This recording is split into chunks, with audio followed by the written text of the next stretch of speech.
আপনি কি সুরজিৎ? হ্যাঁ, আমি সুরজিৎ। দেখুন, আপনার সাথে দেখা করার আমার কোনো রকম ইচ্ছা ছিল না, শুধু আমার মা চেয়েছিল বলেই আজ আমি আপনার সাথে দেখা করতে এসেছি।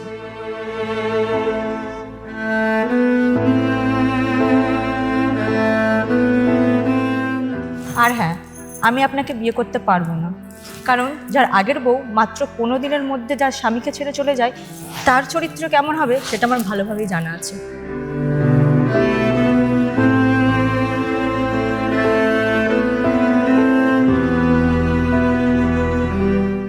আর আমি বাড়িতে গিয়ে বলে দেব আপনাকে আমার পছন্দ হয়নি। আপনাকে কিছু বলতে হবে না, আমি আপনার মাকে ফোন করে বলে দেব যে আপনাকে আমার পছন্দ হয়নি। আর হ্যাঁ, আপনাকে দেখে অনেক বুদ্ধিমতী বলে মনে হয়, কিন্তু কার নামে সবটা না জেনে তাকে দোষ দেওয়া আপনার উচিত হয়নি। কি বলতে চাইছেন আপনি? আমি আপনাকে মিথ্যে দোষ দিচ্ছি? কেন, আপনিই বলুন না। আপনার স্ত্রী আপনাকে ছেড়ে চলে যায়নি? কেন গেল সে? নিশ্চয়ই আপনি একটা খারাপ মানুষ, তাই না? ও আমাকে ছেড়ে চলে যায়নি, ভগবান ওকে আমার কাছ থেকে কেড়ে নিয়েছে।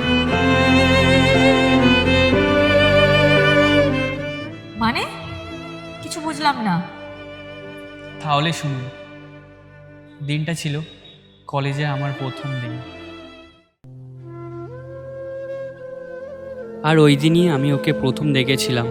ওর নাম রীতা।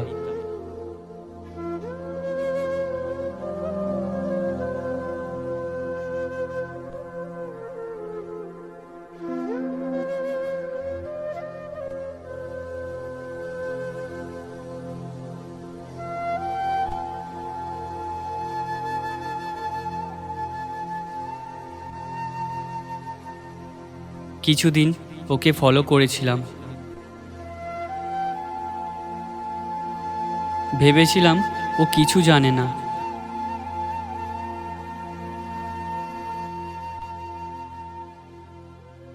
তারপর জানতে পারলাম ও সবটাই জানে।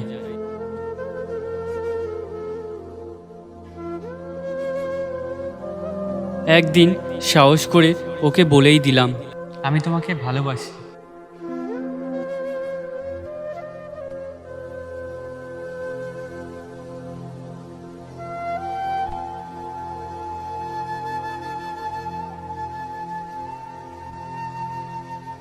শুধু ভালোবাসবে নাকি বিয়েটাও করবে?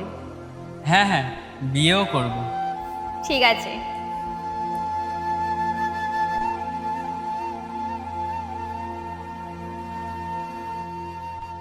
তারপর বেশ অনেক দিন এইভাবে চলল আমাদের ভালোবাসা।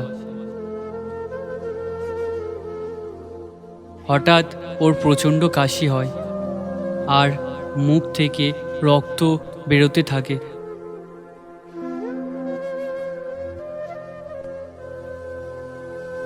ডাক্তার দেখালাম, রিপোর্ট করলাম। ওর রিপোর্টে ধরা পড়ল ব্লাড ক্যান্সার। আর ওর হাতে বেশি সময় নেই।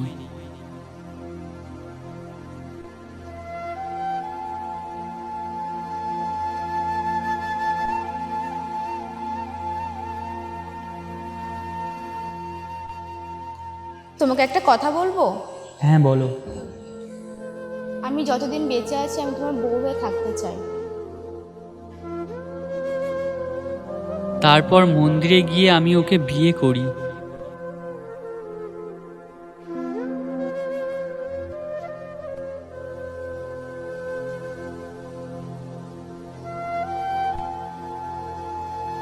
যতটা আমার পক্ষে সম্ভব ছিল ততটাই ওকে খুশি রেখেছি।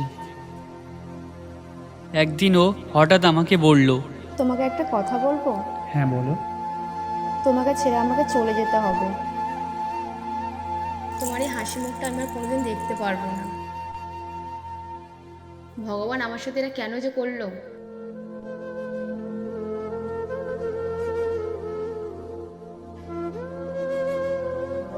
ও আমাকে জড়িয়ে ধরে খুব কান্না করতে লাগলো।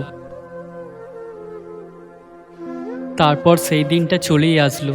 ও আমাকে ছেড়ে চলে গেল। আর যাওয়ার আগে আমাকে বলে গেল, আমি যখন থাকবো না তুমি অন্য কাউকে বিয়ে করে নিও। আমার মাথা দিব্যি রইল।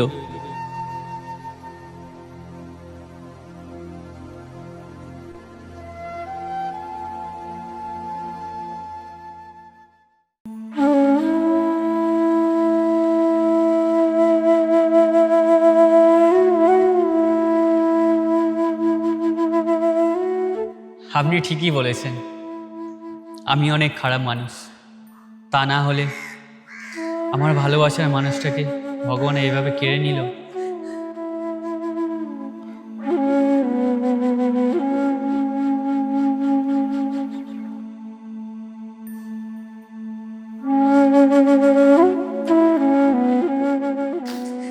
আমার সবটা না জেনে ওনাকে এইভাবে দোষ দেওয়াটা উচিত হয়।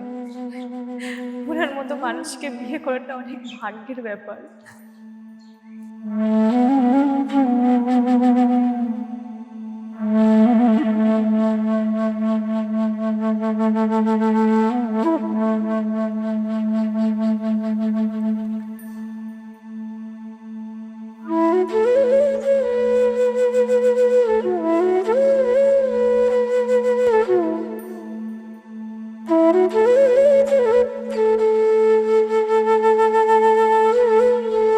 এই যে সুজিত বাবু, শুনছেন? আপনার সাথে আমার কিছু কথা ছিল। হ্যাঁ বলুন, কি কথা? সবটা না জেনে আপনাকে খারাপ মানুষ বলাটা আমার উচিত হয়নি, তাই আমি আপনার কাছে ক্ষমা চাইতে এসেছি। আমাকে ক্ষমা করে দিন। না না, ক্ষমা চাওয়ার কি আছে? আসলে আমি মানুষটাই খারাপ, এটা নিয়ে ভাববেন না। যেটা হওয়ার ছিল সেটা হয়েই গিয়েছে। আমার সত্যিই খুব খারাপ লাগছে। আচ্ছা ঠিক আছে, ছাড়ুন, আমার একটু কাজ আছে। শুনুন না, একটা কথা বলার ছিল। হ্যাঁ বলুন। আমি মাকে বলে দিয়েছি যে আপনাকে আমার খুব পছন্দ হয়েছে, আর আপনাকে ছাড়া আমি কাউকে বিয়ে করব না। না, আমি আপনাকে বিয়ে করতে পারবো না। কেন? কারণ আমার জীবনের প্রথম অধ্যায়টা পূরণ করতেই পারিনি। ভেবেছিলাম দ্বিতীয় অধ্যায়টা আপনাকে নিয়ে শুরু করব, কিন্তু আপনি সেটার যোগ্যই নন। এভাবে বলবেন না, আমি না জেনে ভুল করেছি। ভুল করেছিলেন বলেই তো সত্যিটা সামনে এলো। এখন যদি আমি আপনাকে বিয়ে করি, আমার মনে হবে আপনি আমাকে দয়া করছেন, ভালোবাসার দয়া। এইভাবে একটি সম্পর্ক শুরু না হওয়াই ভালো।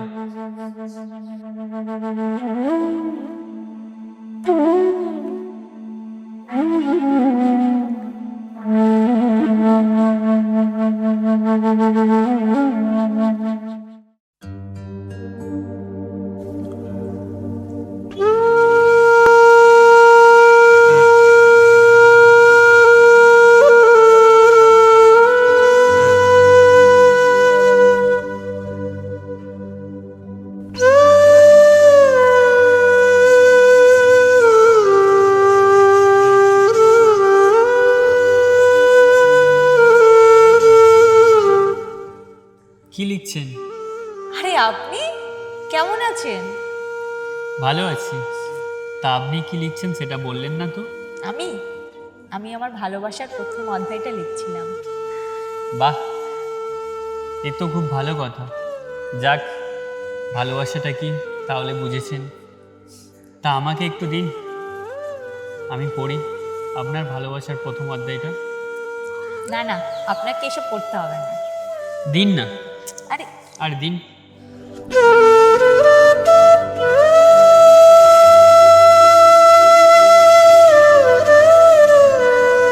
সেই ফুলটা এখনো রেখে দিয়েছেন?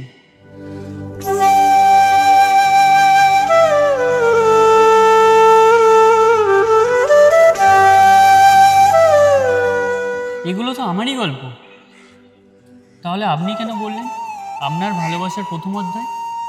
হ্যাঁ, গল্পটা হয়তো আপনার, কিন্তু এটা যেমন আপনার জীবনের প্রথম অধ্যায় ছিল, ঠিক তেমনই এটা আমার ভালোবাসার প্রথম অধ্যায়। তাই এগুলোকে স্মৃতিভাবে রেখে দিতে চাই।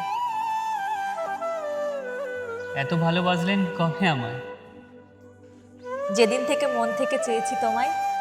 এই যা, আপনি থেকে তুমি, বেশ ভালো ব্যাপারটা তো।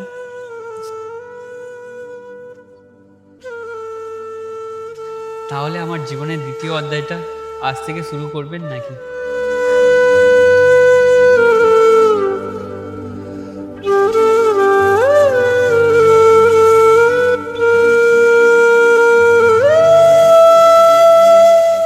ভালোবাসা প্রথম ও দ্বিতীয় বলে কিছুই হয় না। আসলে মানুষটা কেমন সেটাই বেশি প্রয়োজন।